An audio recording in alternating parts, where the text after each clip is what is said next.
Assalamualaikum warahmatullahi wabarakatuh. Alhamdulillah alladzi bi ni'matihi tatimmus shalihat. Allahumma salli wa sallim wa barik ala sayyidina Muhammad wa ala alihi wa sahbihi ajma'in. Subhanaka la ilma lana illa ma 'allamtana innaka antal alimul hakim. Rabbi shrah li sadri wa yassir li amri wahlul 'uqdatan min lisani yafqahu qawli. Amma ba'du. Hadirin jamaah yang dirahmati Allah, kajian tentang ilmu tafsir malam ini kita akan membahas salah satu jenis tafsir yang banyak termuat di dalam kitab-kitab tafsir, yaitu tafsir Israiliyat. Israiliyat ini berasal dari kata Israel yang mengacu kepada nama seorang nabi, yaitu cucunya Nabi Ibrahim yang bernama Nabi Yakub alaihissalam. Nabi Yakub di dalam Al-Quran muncul dengan dua nama yang berbeda. Selain beliau disebut Yakub, Allah juga menyebut di dalam Al-Quran dengan nama Israel. Terdapat di dalam ayat yang bunyinya A'udzubillahi minasyaitonirrajim, kullut ta'ami kana hillal li bani Israila illa ma harrama Israilu ala nafsihi. Semua makanan pada dasarnya dihalalkan bagi Bani Israel, kecuali yang Nabi Israel mengharamkannya untuk dirinya sendiri. Nabi Israel inilah yang disebut dengan Nabi Yakub alaihissalam. Beliau adalah putra dari Nabi juga, yaitu Nabi Ishak. Dan Nabi Ishak kita tahu dia adalah anaknya Nabi Ibrahim alaihissalam. Dan nanti Nabi Yakub atau Nabi Israel ini punya anak lagi yang juga jadi nabi. Jadi 4 generasi itu nabi, nabi, nabi, nabi. Nah, secara bahasa, kata Israel itu tentu saja bahasa Ibrani yang kalau diterjemahkan itu sebenarnya terdiri dari 2 kata, Isra dan Il. Isra itu dalam bahasa Ibrani artinya hamba, abdun, sedangkan Il artinya Tuhan. Jadi kalau disebut Israel artinya secara harfiah hamba Tuhan. Dalam bahasa Arab berarti Abdullah, tapi dalam bahasa Ibrani disebut Israel. Nah, yang dinisbatkan kepada beliau itu adalah ya tentu 12 anak beliau. Beliau ini punya 12 anak yang laki-laki dari 4 wanita yang berbeda. Ada istri yang pertama, Laya, punya anak beberapa. Kemudian istrinya itu meninggal dan dia nikah lagi dengan adiknya yang bernama Rahel. Nah, dari adiknya yang Rahel ini Nabi Yakub punya 2 orang anak yang kita kenal sebagai anaknya beliau itu namanya Nabi Yusuf alaihissalam dan adiknya yang namanya Bunyamin. Sedangkan dari 2 perempuan yang lain, dua-duanya adalah budak, sehingga totalnya ya ada 12 orang itu. Nah, dari 12 orang anak inilah punya keturunan dan turun terus, akhirnya mereka lah yang disebut dengan Bani Israel, anak-anaknya Nabi Yakub alaihissalam.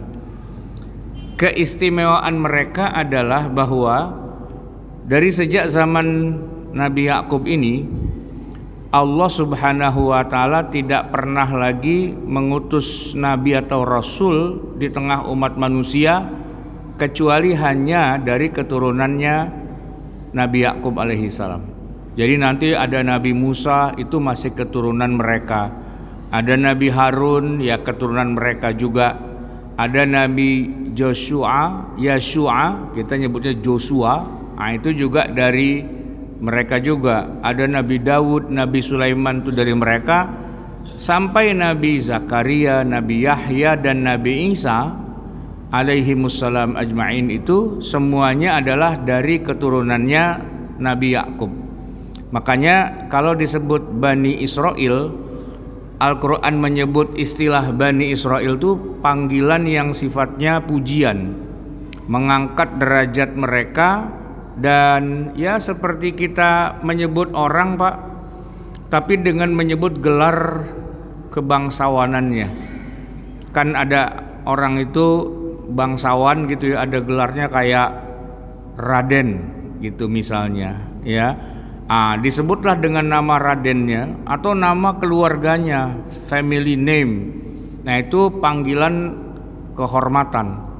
Raja-raja itu selalu disebut tuh nama keluarganya. Misalnya Raja Saudi itu kan disebut Bani Saud gitu. Orang Jawa juga rajanya juga ada. Misalnya yang sekarang ini kan Hamengkubuwono, yang ke berapa ini sekarang? 10 apa 11 ya? 10. Jadi banyak orang yang merasa bangga kalau disebut nama leluhurnya, begitu. Ya begitu juga kita mengenal misalnya Al-Imam Muhammad bin Idris Asy-Syafi'i, itu kan nama buyutnya yang keberapa gitu. Namanya dia sih Muhammad, nama bapaknya Idris, tapi Syafi'i itu kakeknya yang kesekian gitu di atas. Dia sebut dari nama kakeknya. Nah maka keturunan para nabi dan rasul sepanjang sejarah, mereka dipanggil dengan sebutan yang mulia, yaitu Bani Israel. Nah kisah para nabi dan juga para rasul itu sangat banyak terulang-ulang di dalam Al-Quranul Karim. Bahkan dibandingkan dengan ayat-ayat hukum, di dalam Al-Quran itu lebih banyak tentang kisah para nabi dan rasul. Jadi para nabi dan rasul itu jamaah sekalian, hampir di semua juz, hampir di semua tempat itu selalu muncul kisah mereka. Tapi kisah yang paling rame atau yang paling banyak diungkap di dalam Al-Quran, ada satu nabi, yaitu Nabi Musa alaihi salam, yang khusus untuk Nabi Musa saja Al-Quran membutuhkan sampai 200 ayat. Bayangin Pak, 200 ayat itu isinya tentang Nabi Musa semua. Dari mulai Nabi Musa kecil, ya kan, bukan kecil, baru dilahirkan. Karena pada saat itu kan Fir'aun mau membunuh semua bayi laki-laki Bani Israel kan. Lalu dia dihanyutkan ke Sungai Nil, lalu dipungut oleh keluarga Fir'aun, lalu hidup di tengah-tengah Bani Israel, di tengah orang-orang Mesir. Kemudian ada kisah Nabi Musa membunuh orang Mesir, lalu beliau berlari menyelamatkan diri masuk ke negeri Madian, lalu ketemu dengan Nabi Syuaib, yang kemudian akhirnya beliau menikahi putrinya. Kemudian cerita sampai akhirnya Nabi Musa keluar dari Mesir dan nyebrang Laut Merah dan sebagainya. Itu tidak kurang jumlahnya sampai 200 ayat. Sedangkan ayat-ayat ahkam di dalam Al-Quran dari 6.200 ayat itu hanya 200-an ayat saja yang isinya tentang hukum. Sedangkan tentang kisah terdahulu, tadi saya katakan baru Nabi Musa doang aja itu udah 200 ayat. Dan kata Musa di dalam Al-Quran terulang 136 kali. Padahal Nabi kita Nabi Muhammad cuma 4 kali terulang-ulang namanya di dalam Al-Quran. Wa ma Muhammadun illa rasul, itu salah satunya. Terus apa lagi? Ada cuma 4 ya. Tapi nama Musa terulangnya 136 kali. Nah, ini menunjukkan bahwa Al-Quran memang bukan hanya kitab hukum ya, tapi juga kitab yang menceritakan kisah-kisah umat terdahulu termasuk para nabinya. Ya tentu semua untuk pelajaran gitu ya. Tapi kisah-kisahnya para nabi dan rasul di masa lalu itu sangat mendominasi Al-Quran. Maka kita mengenal Pak, kalau disuruh beriman kepada para nabi dan rasul, kan kita menemukan ada 25 orang nabi dan rasul. Sebenarnya itu Pak, jumlah nabi dan rasul kan bukan hanya 25, lebih dari itu. Bahkan lebihnya lebih banyak. Dalam salah satu hadis, Nabi itu menyebutkan bahwa jumlah nabi dan rasul mencapai 124.000 orang.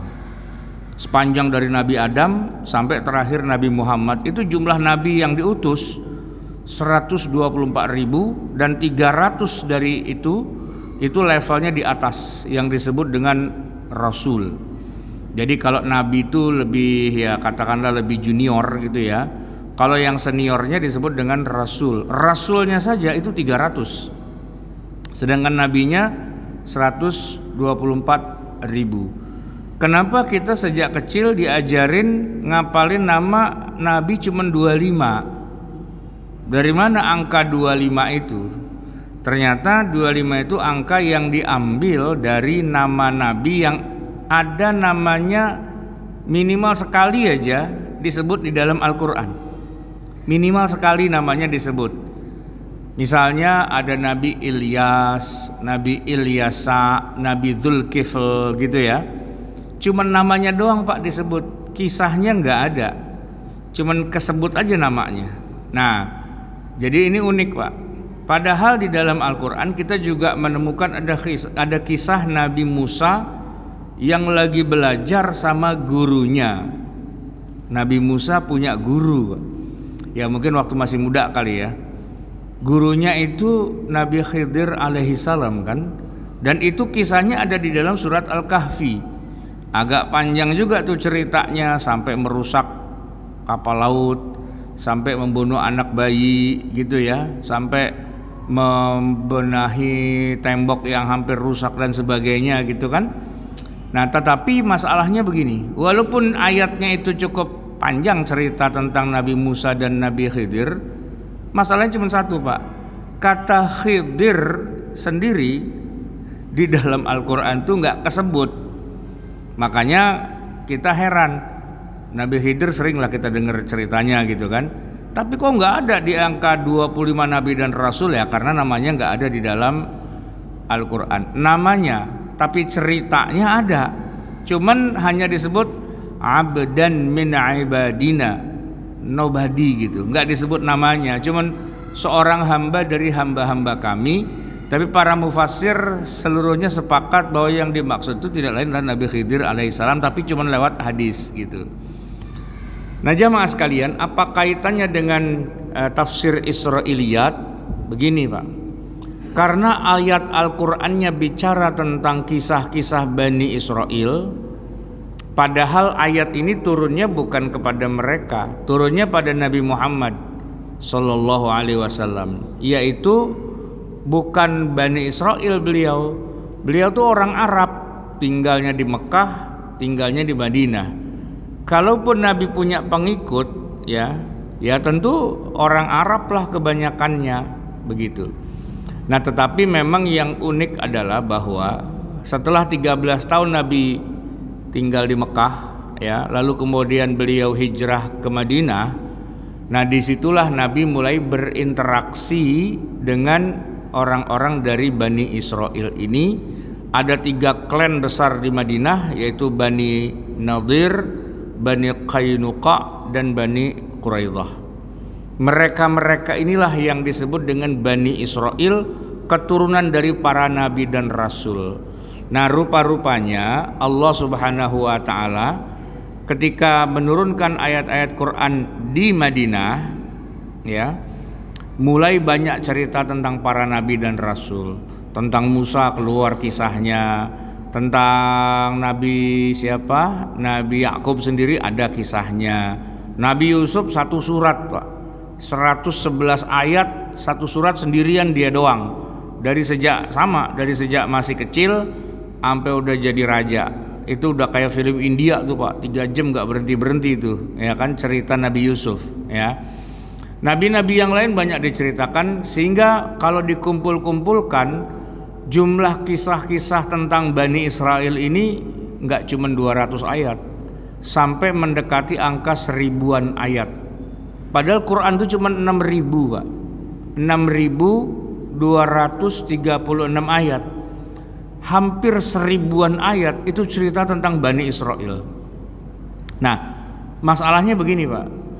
Qurannya turun pada Nabi Muhammad dan tentunya buat para sahabat gitu ya. Cuma Nabi Muhammadnya sendiri bukan Bani Israel. Jadi ketika Quran tuh menurunkan cerita-cerita tentang para nabi Bani Israel, ya Nabi Muhammad ya baru kenal di situ. Oh, ada Nabi Musa.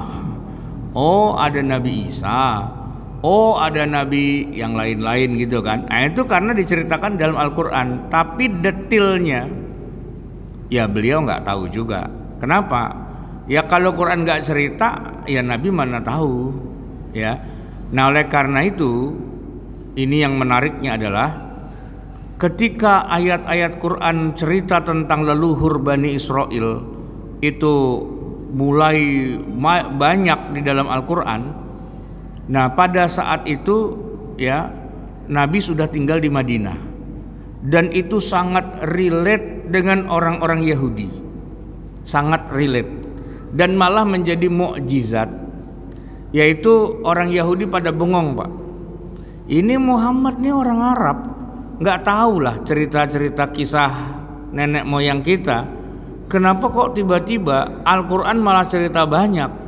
Bahkan seringkali Al-Quran menceritakan hal-hal yang mereka tidak pernah tahu. Nah, itu kisah tentang Nabi Khidir dengan Nabi Musa itu orang Yahudi nggak ada yang tahu. Oh, ternyata Nabi Musa pernah ngaji, belajar sama Nabi Khidir gitu ya.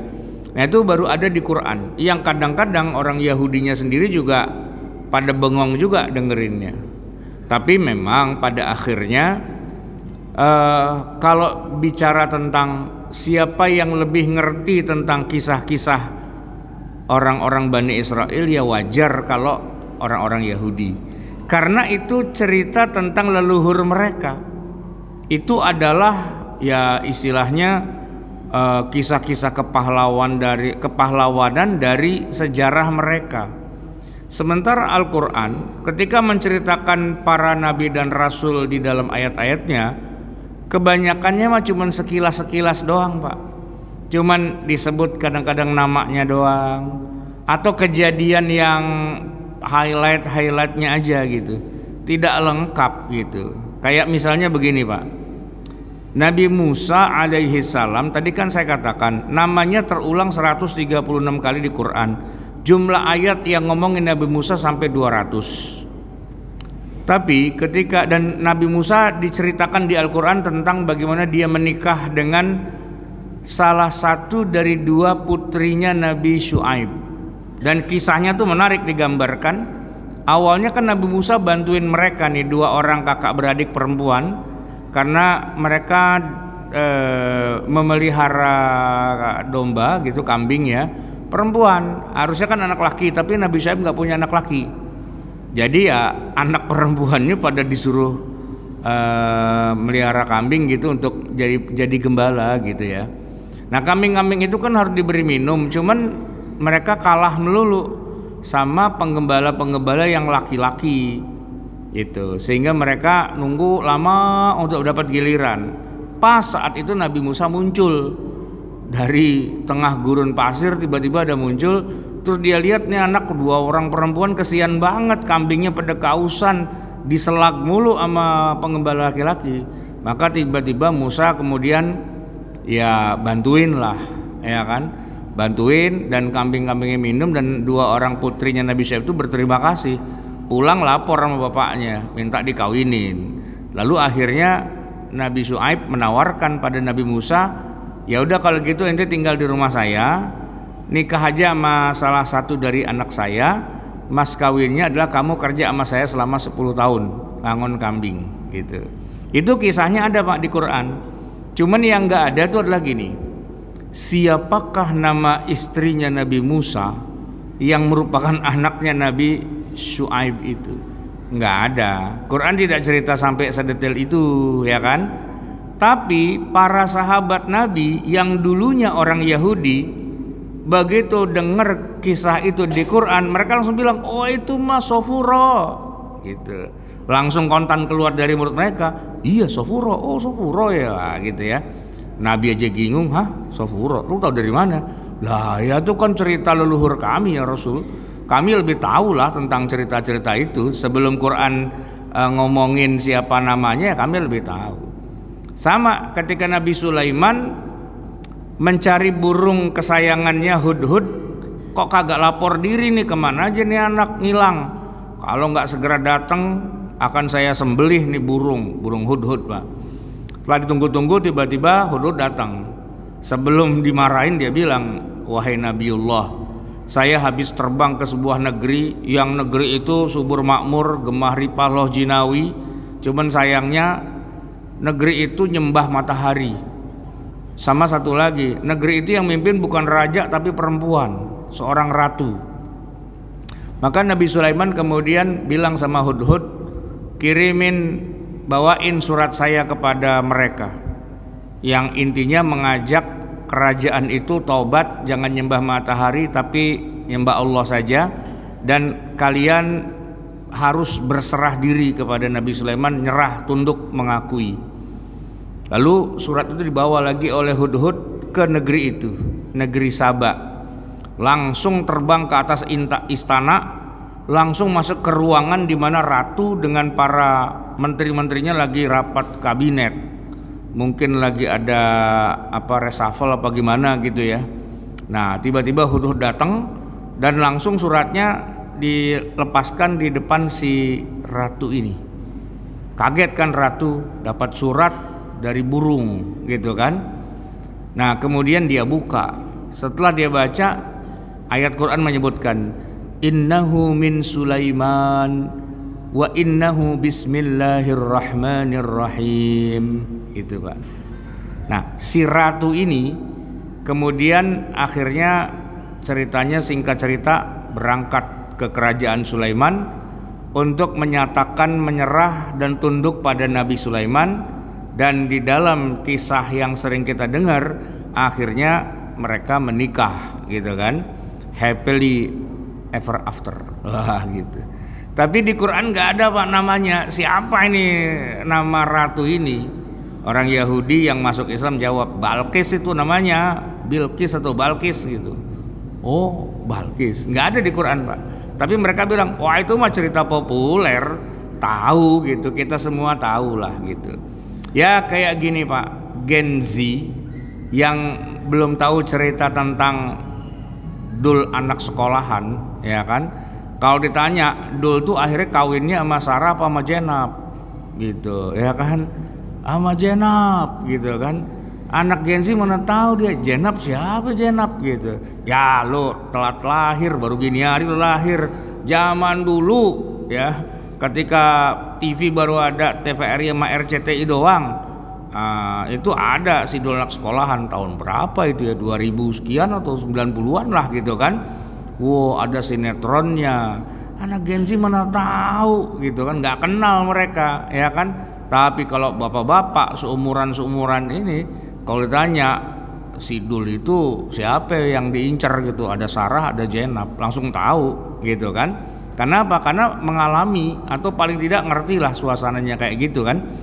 Nah begitulah Bani Israel. Mereka di Madinah itu sebagiannya memang ada yang masuk Islam. Nah ini yang menarik Pak. Jadi sebagian dari orang-orang Yahudi di Madinah itu memang ada yang masuk Islam. Tokoh-tokohnya misalnya Abdullah bin Salam. Ya, nama lengkapnya adalah Abu Yusuf Abdullah bin Salam ibn Haris al-Israil al-Ansar. Ini masih punya garis keturunan langsung dari engkongnya Nabi Yusuf alaihi salam. Dan Abdullah bin Salam itu ya pakar cendekiawan dan ilmuwan Yahudi yang dapat hidayah dari Allah, dan dia ya memeluk agama Islam. Makanya ya Abdullah bin Salam ini menarik untuk bisa kita bahas, dan setiap ada ayat-ayat Quran yang turun tentang kisah-kisah Bani Israel, ya dia langsung kasih komen, dia langsung cerita, oh begini, dan para sahabat pada bengong, wah lu tahu dari mana? Lu itu kan cerita engkong gua, ya ngerti dia gitu kan. Selain Abdullah bin Salam ada juga tokoh yang lain namanya Ka'ab al-Ahbar terkenalnya, namanya Abu Ishaq Ka'ab bin Mati al-Himairi yang dipanggil dengan Ka'ab al-Ahbar, seorang Yahudi yang asalnya dari negeri Yaman. Dan para ahli sejarah memang berbeda pendapat tentang masa keislamannya. Ada yang mengatakan dia sudah Islam di masa Rasulullah, namun ada juga yang mengatakan masuk Islamnya di zaman Abu Bakar, bahkan ada juga yang mengatakan dia baru masuk Islam di zaman Umar. Ka'ab al-Ahbar. Nah, sebelum Muslim dia pernah menjabat sebagai pendeta Yahudi. Dia banyak tahu isi Taurat gitu. Sedangkan Nabi Muhammad saja Pak, beliau tidak tahu isinya Taurat. Pertama karena Taurat itu tidak turun pada Nabi Muhammad kan. Yang kedua memang Taurat itu sendiri bahasanya kan bukan bahasa Arab, bahasa Ibrani. Nabi tidak tahu kalau baca Taurat itu artinya apa gitu, nggak ngerti kan. Nah, sementara Ka'ab al-Ahbar ini namanya saja al-Ahbar. Ahbar itu gelar buat para pendeta. Ya, Ka'ab sang pendeta gitu ya. Dia pendeta Yahudi tapi dia masuk Islam. Sehingga ketika baca ayat-ayat Quran terkait umat terdahulu, udah gape dia Pak, udah cerita aja segala macam. Hal-hal yang Nabi atau para sahabat nggak ngerti gitu ya, detailnya ada di tangan mereka. Ya, kayak tadi Nabi Yakub punya anak 12, namanya siapa saja kita mana tahu. Nabi dan para sahabat nggak tahu, kan kejadiannya bukan di Mekah atau di Madinah tapi di Palestina. Nah, tapi para Yahudi yang sudah masuk Islam ini langsung nyebutin, yang pertama namanya Yahuda, yang kedua namanya si fulan sampai 12-12-nya disebutin namanya. Bahkan siapa lagi cucunya disebutin dan sebagainya, karena mereka itu budaya mereka. Kemudian selain tadi Abdullah bin Salam dan juga Ka'ab al-Ahbar, ada juga tokoh yang lain, Wahab bin Munabbih, yang dia ini baru lahirnya setelah Nabi wafat ya, di zaman Khalifah Utsman dia baru lahir. Maka dia nggak termasuk sahabat tapi termasuk tabi'in yang banyak membaca Taurat dan Injil, kemudian dia masuk Islam gitu. Ada lagi Ibnu Juraij yang nama lengkapnya adalah Abu Khalid atau Abdul Walid Abdul Malik bin Abdul Aziz Ibnu Juraij. Aslinya dia seorang budak yang lahir di tahun 80 Hijriah, berasal dari Romawi dan menjadi ulama besar di Mekah. Dia dikenal sebagai tokoh Israiliyat di masa tabi'in. Nah, jamaah sekalian, apa reaksi Nabi Muhammad sallallahu alaihi wasallam ketika ayat Quran cerita tentang kisah-kisah Bani Israel, lalu orang-orang Yahudi yang sudah masuk Islam pada ngasih penjelasan, pada ngasih komen. Ya, begini jamaah sekalian, biar bagaimanapun juga kalau mereka sudah masuk Islam, artinya sudah jadi sahabat, mereka sih nggak mungkin bohong gitu. Merekanya ya nggak mungkin bohong. Cuman yang jadi masalah tuh kadang-kadang begini Pak, cerita yang mereka punya itu, itulah yang versinya kadang-kadang bermasalah. Bukan di para sahabatnya, tapi memang kedudukan cerita itu di tengah Bani Israel itu saja juga detailnya banyak kontroversi gitu ya. Detailnya banyak kontroversi. Salah satu yang paling gampang Pak, gini. Di manakah sesungguhnya Nabi Musa alaihi salam dimakamkan? Makamnya Nabi Musa di mana Pak? Ini yang udah pada sering jalan-jalan pergi umroh ke Masjidil Aqsa Pak. Itu kalau kita tanya, Nabi Musa makamnya di mana? Oh banyak, di sono ada, di sini ada, di sono ada, di sono. Nah, ada banyak versi, ya kan? Nah, padahal kan kuburan harusnya cuma satu aja, nggak pakai ada 2, 3, 4, 5, ya kan? Saya sendiri Pak pernah juga ke Jordan, ya ke tempat dulu konon kabarnya para pemuda Ashabul Kahfi itu pada tidur sampai 300 tahun. Kan di dalam surat Al-Kahfi, namanya juga udah Al-Kahfi kan, ada ceritanya kan, innahum fityatun amanu bi rabbihim wazidnahum huda dan seterusnya. Nah, saya diantar oleh tour guide gitu ya. Masuklah saya ke goa Ashabul Kahfi. Begitu saya masuk, saya lihat ini goa kayak udah ditata banget gitu ya, nggak terasa alaminya, kayak udah di semen, udah di plester, udah dikasih lampu dan sebagainya gitu. Saya bandingin dengan saya lihat goa Hiro di mana, di Mekah ya, di Jabal Nur gitu, yang nggak kena sentuhan apapun gitu ya. Padahal masanya Nabi Muhammad itu kan lebih dekat, sedangkan masanya para Ashabul Kahfi kan lebih lama. Tapi kenapa sudah kayak tertata banget gitu kan? Saya kok jadi agak merasa kayaknya nih kagak bener gitu kan. Begitu saya tanya sama tour guide, dia ketawa gitu. Dia ketawa. Kenapa? Ya ini satu versi. Saya masih punya 5 versi yang lain. Ente mau saya anterin ke tempat yang 5-5-nya itu. Lah, berarti ente nganterin saya kagak bener. Bukan nggak bener, ada banyak versi masalahnya. Nah versi yang ini nih yang paling banyak gitu. Sedangkan nanti ada versi lagi di sono dia sebutin satu-satu. Jadi Pak, yang mengklaim ini goa Ashabul Kahfi itu ada banyak ternyata. Dan goanya nggak cuma satu doang, termasuk kuburannya Nabi Syuaib gitu. Saya diantar sama guide saya, nih kuburan Nabi Syuaib. Saya bilang gini doang kuburannya. Ini yang di sini, kalau yang di sono lebih ramai lagi katanya. Lah emang kuburannya ada berapa? Ada 5 juga, dia bilang. Lah kuburannya ada 5, kacau nih Pak urusan gitu kan. Ya jadi ya namanya sejarah udah terlalu lama, semua orang pada mengklaim aja gitu kan. Nah artinya ketika para sahabat yang tadinya orang Yahudi bercerita tentang kisah-kisah umat terdahulunya mereka, ya kadang-kadang tidak valid juga. Bukan mereka yang bohong nih ya, tapi memang sumber rujukannya ya kila wakola, wakila wakola, wakila wakola gitu. Katanya dan katanya. Tidak ada katakanlah istilahnya kajian yang bersifat historical atau mungkin lebih kepada ya kajian yang sifatnya lebih jauh tentang masalah prasejarah gitu ya, kayak gitu. Arkeologi lah gitu. Belum sampai ke situ. Jadi cerita rakyat dari rakyat ke rakyat ya sama. Kita nih Pak orang Betawi dulu dah. Saya mau tanya Pak, si pitung itu beneran ada apa enggak? Beneran ada nggak Pak? Kalau yang di film mah itu Diki Zulkarnain sama Hamid Arif gitu kan, cerita si pitung. Dulu nontonnya waktu layar tancep gitu kan. Tapi sebenarnya tokoh si pitung sendiri ada apa enggak? Atau itu cuman rekaan saja? Ya sebagai orang Betawi kalau saya tanya sama orang-orang tua, ada itu. No, kuburannya GI ada no di sono gitu misalnya kan. Ya tapi apakah itu legenda itu beneran ada apa enggak? Itu butuh semacam kajian yang lebih dalam kan. Kemudian di sono ada rumahnya pitung no, katanya di mana Marunda apa di mana gitu ya. Itu kita orang Betawi. Orang Jawa lebih parah lagi Pak, ya kan? Cerita tentang Wali Songo, wah itu lebih susah dilacak lagi itu Pak, ya kan?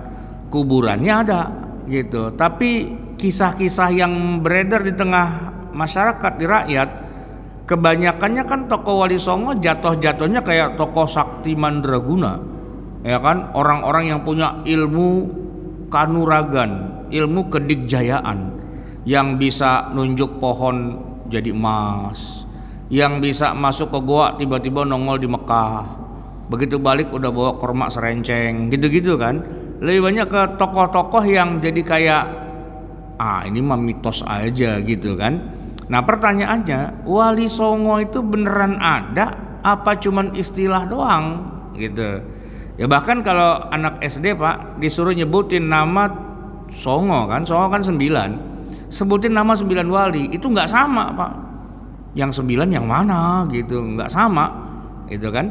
Nah oleh karena itu namanya juga cerita rakyat legenda, masalah kesahihannya itu masih butuh semacam studi kritis lagi. Nah ketika para sahabat Nabi yang dulunya Yahudi masuk Islam, lalu cerita banyak tentang nenek moyang mereka, ya sama kasusnya, ya perlu validasi lagi. Makanya ada banyak Nabi menjelaskan tentang masalah ini. Kata beliau, kata Rasulullah ya, hadisnya Sahih Bukhari, la tusaddiqu ahlal kitabi wa la tukadzibuhum. Jangan kalian terburu-buru membenarkan penjelasan para ahli kitab, tapi juga jangan buru-buru wala tukadzibuhum, jangan kamu mendustakannya. Jadi bisa jadi benar, tapi bisa jadi enggak. Semua butuh konfirmasi, semua butuh penelitian ulang sejarah gitu. Jadi Nabi tidak menyalahkan, tapi Nabi juga tidak ya menjamin kebenarannya. Wa qulu amanna billahi wa ma unzila ilana, yang penting kita beriman pada Allah dan beriman kepada apa yang diturunkan kepada kita. Di kali yang lain Nabi SAW malah bersabda begini Pak, hadithu an bani Israila wala haraja. Silakan kalian ceritakan, sampaikan, riwayatkan apa-apa terkait Bani Israel, wala haraja, tidak ada larangan. Wa man kadzaba alayya muta'ammidan falyatabawwa maq'adahu minan nar. Tapi siapa yang banyak yang berdusta tentang aku, kata Nabi, siap-siaplah menempati tempatnya di dalam neraka. Jadi kayak Nabi bilang begini, ya kalau buat umat terdahulu nggak valid amat, oke lah gitu. Tapi kalau aku, kalian harus validasi. Siapa yang sengaja berdusta tentang aku, ngarang tentang aku, ya bikin-bikin tentang aku, siap masuk neraka, udah disiapin tempatnya untuk digebukin, dibakar di neraka. Nah, pertanyaannya gini Pak, kenapa Nabi Muhammad SAW tidak terlalu peduli dengan kesahihan kisah-kisah umat terdahulu? Kenapa? Jawabannya simple, sederhana. Apa? Yang mau sahih mau nggak sahih, yang jelas syariat mereka udah nggak berlaku, ya kan? Syariat mereka udah nggak berlaku. Syar'u man qablana laisa syar'an lana. Syariat yang Allah turunkan pada umat terdahulu itu udah nggak menjadi syariat buat kita. Benar Nabi Musa itu sholat, puasa, zakat, haji, tapi tata caranya, manasiknya dan sebagainya tidak berlaku buat kita. Kita hormati Nabi Musa dengan segala ritual ibadah dan hukum-hukumnya, termasuk hukum Taurat, tapi apa? Itu sudah tidak berlaku. Kita sudah punya pedoman sendiri yang datang dari Al-Quran, datang dari Nabi Muhammad, maka kita nggak perlu lagi ngeributin kitab-kitab umat terdahulu atau syariat mereka. Sehingga kalau kisah-kisah mereka itu nggak terlalu valid pun ya nggak ada urusan. Ya bisa jadi benar, bisa jadi nggak, tahu dah gitu ya. Nah ada lagi hadis yang lain, diceritakan bahwa Umar bin Khattab datang kepada Nabi SAW dengan kitab, membawa kitab dari sebagian ahli kitab, yaitu bawa potongan naskah Taurat. Lalu di depan Nabi isinya Taurat itu dibacakan oleh Umar, sehingga kemudian Nabi marah, lalu mengatakan begini, apakah engkau termasuk orang yang bingung wahai Ibnul Khattab? Sungguh aku datang pada kalian dengan membawa ajaran yang putih bersih.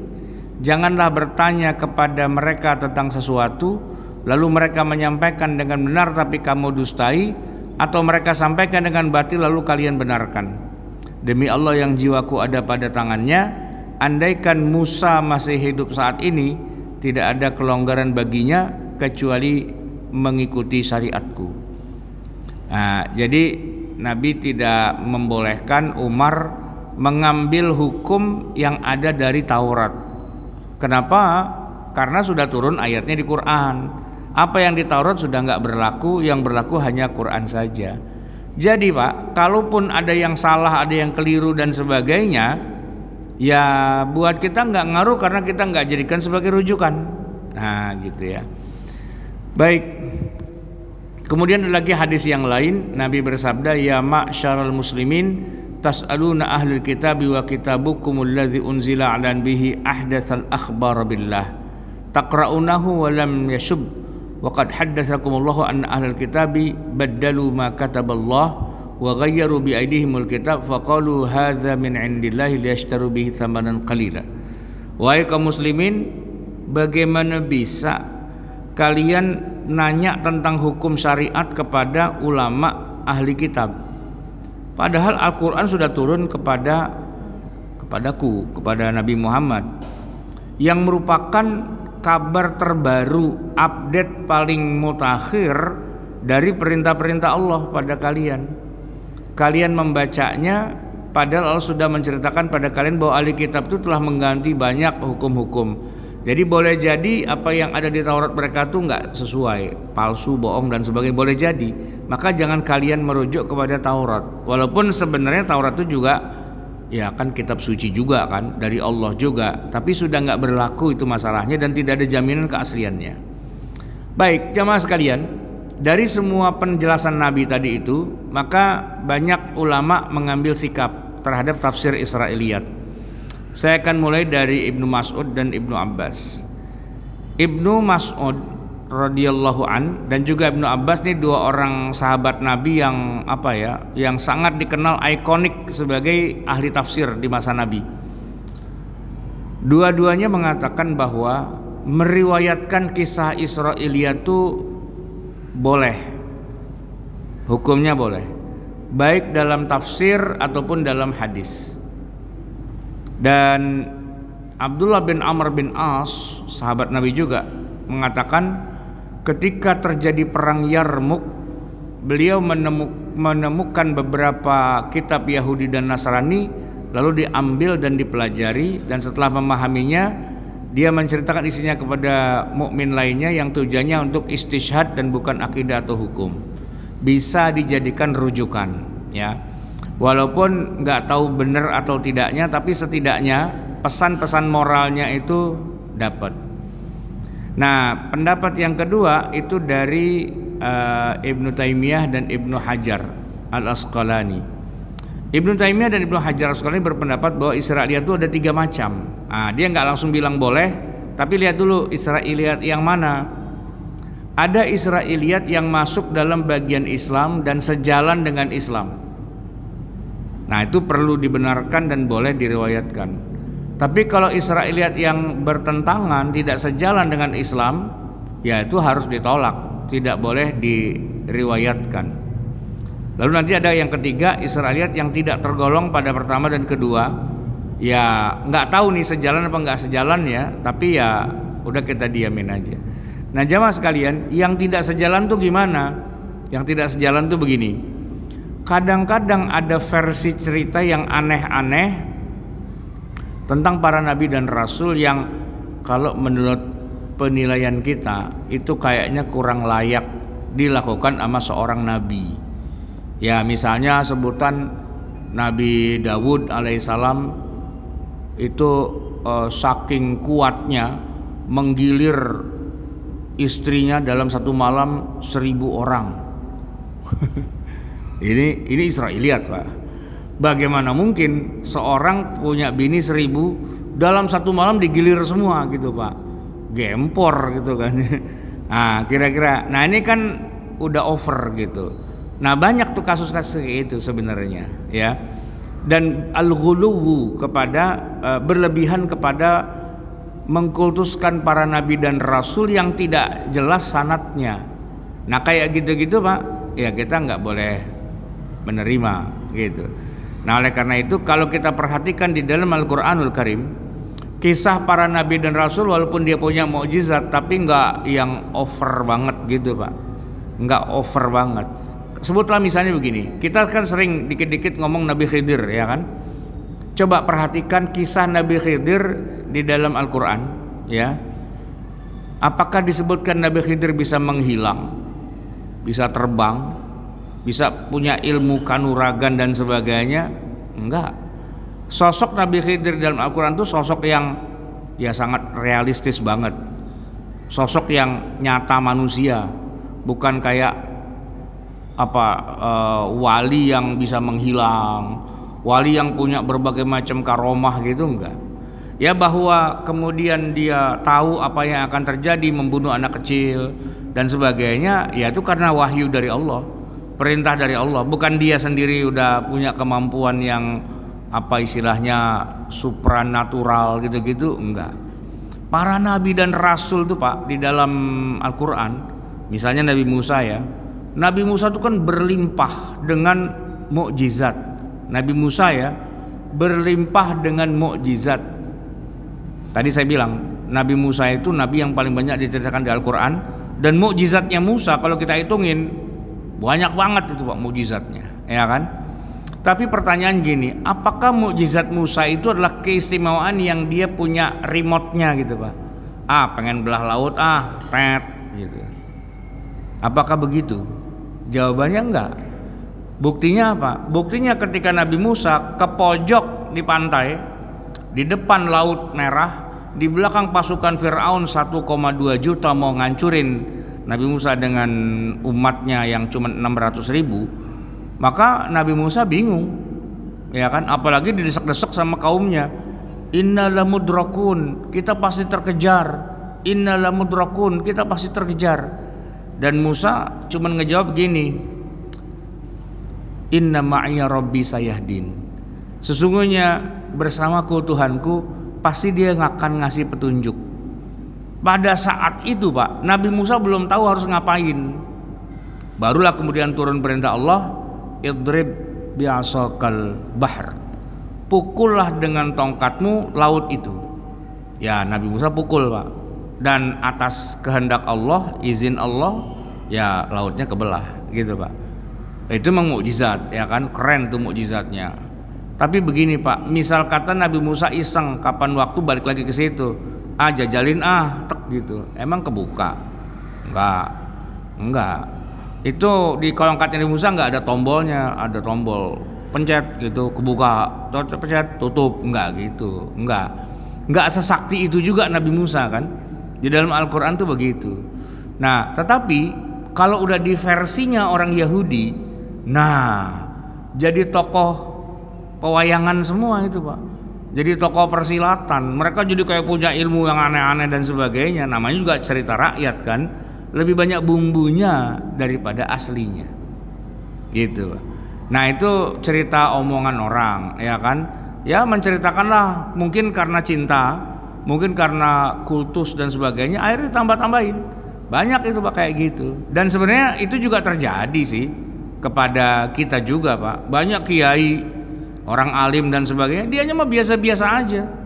Cuman orang nih Pak yang pada nambah-nambahin gitu. Dibilanglah punya ilmu kebal, dibilanglah punya ilmu bisa ngilang, dibilanglah punya ilmu ini, punya ilmu itu dan sebagainya, padahal orangnya biasa-biasa aja, ya kan? Dibilanglah dia udah wali atau setengah wali atau dikit lagi jadi wali gitu kan. Itu kan masyarakat yang menilai, ya kan? Dan biasanya penilaian masyarakat itu over Pak, melebihi dari kapasitasnya. Tapi itu kalau orang baik sih dia nggak peduli ya. Cuma kalau buat kayak dukun Pak, itu penting cerita-cerita kayak gitu, ya kan? Dukun itu lebih sakti dari cerita aslinya, dicerita orang daripada orang aslinya. Gitu. Misalnya nih Pak, ada dukun yang katanya bisa ngembangin duit, gitu. Ngembangin duit orang jadi berkali-kali lipat. Ya kita kan kalau yang logis gitu Pak, lah kalau memang begitu kenapa nggak duit lo aja dikembangin, pakai duit orang lagi dikembangin kan gitu ya. Nah itu Pak, kisah-kisah kayak gitu tuh ada di kalangan Bani Israel. Makanya kata Nabi, ya percaya nggak percaya dah itu ya. Dalam beberapa hal bisa kita terima, dalam beberapa hal tidak bisa kita terima lagi. Ibnu Katsir membagi Israiliyat juga menjadi 3. Ada cerita yang sesuai dengan kebenaran Al-Quran, dan ya itu kita terima. Tapi ada cerita yang jelas-jelas bohong, menyalahi agama, Ya kayak misalnya apa tadi Nabi Daud punya bini 1000 dan sebagainya, itu jelas Israiliyat. Tapi juga ada yang ketiga nih, al-maskutu anhu, yang kita diam, nggak bisa jawab iya, benar atau nggak tahu bohong dan sebagainya, ya kita diam aja. Sehingga nanti perlu kemudian ada studi-studi kelayakan tentang hal-hal seperti itu. Baik jamaah sekalian yang dirahmati Allah, sampai di sini semoga bermanfaat. Mohon maaf atas segala kekurangan dan kesalahan. Hadanallah wa iyyakum ajma'in.